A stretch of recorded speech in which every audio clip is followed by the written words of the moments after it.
There is a river in India called the Yamuna. Today, it is one of the most polluted rivers on earth.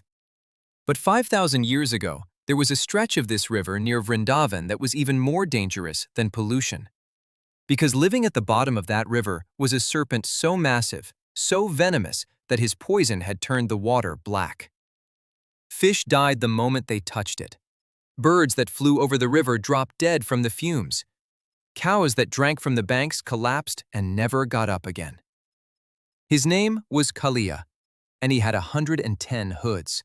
And one day, an 8-year-old boy named Krishna decided to jump in and deal with him.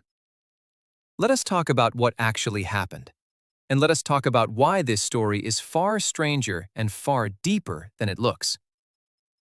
The people of Vrindavan depended on the Yamuna. It was their lifeline. Their cattle drank from it. They bathed in it. They washed their clothes in it. Their entire existence revolved around this river. And Kalia had poisoned it. Not accidentally. Kalia had been driven out of his original home in Ramanaka Island by Garuda, the giant eagle who is Vishnu's mount. Garuda had a grudge against serpents and hunted them relentlessly.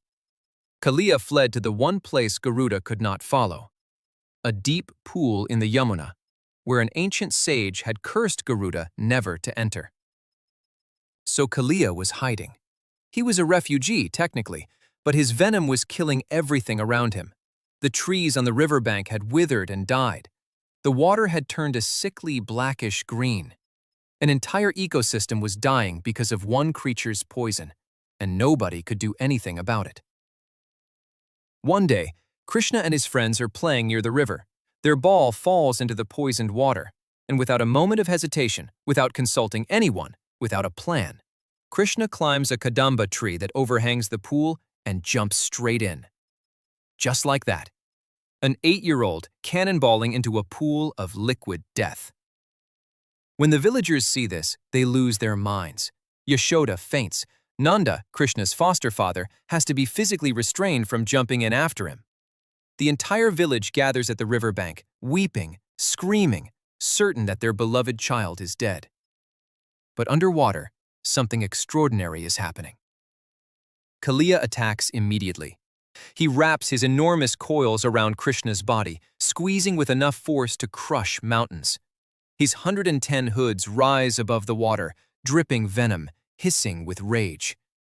He is old. He is powerful. He has killed everything that has ever entered his domain, and he expects this child to be no different. But Krishna begins to grow. Inside Kalia's coils, his body expands, larger and larger until the serpent cannot hold him. Kalia's grip breaks and Krishna slips free. And then he does something nobody expected. He does not kill Kalia. He does not blast him with divine fire. He does not cut off his heads.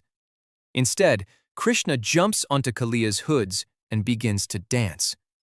He dances the cosmic dance on the serpent's heads. His tiny feet pound rhythm after rhythm on each of Kalia's 110 hoods. Every time Kalia raises a hood in defiance, Krishna stamps it down. Every time the serpent tries to strike, Krishna leaps to another hood and keeps dancing. The river begins to clear. The black water turns blue. The poison dissipates. And Kalia, this ancient, terrifying creature who has killed everything he has ever touched, begins to weaken. Not from injury, from the sheer weight of the divine pressing down on his ego.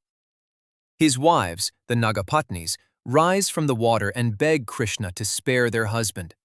They fold their hands and say he is arrogant, yes. He is poisonous, yes. But he is also afraid. He came here because he was hunted.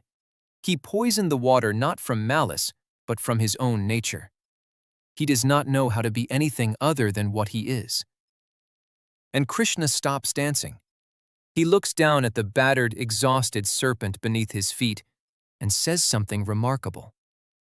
He says, "I am not going to kill you, but you cannot stay here. Go back to the ocean. Go to Ramanaka. When Garuda sees the marks of my feet on your hoods, he will never trouble you again. You carry my footprints now. That is your protection." And Kalia leaves. The Yamuna runs clean again.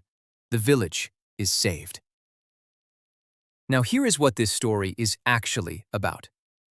Kalia is not just a snake. Kalia is your ego, your toxic patterns, the poison you carry inside you that kills everything around you, not because you are evil, but because you do not know how to be anything else. You poison your relationships, your opportunities, your own peace of mind, not from malice, but from nature, from fear, from being hunted by your own Garudas, whatever those are for you. And Krishna does not kill the ego, he dances on it. He subdues it. He puts his feet on it so firmly that it can never rise to its full height again. But he lets it live, because you need your ego, you need your Kalia. You just cannot let it rule the river. The river is your life force, your vitality, your ability to nourish the world around you. And when your ego poisons that river, everything around you dies.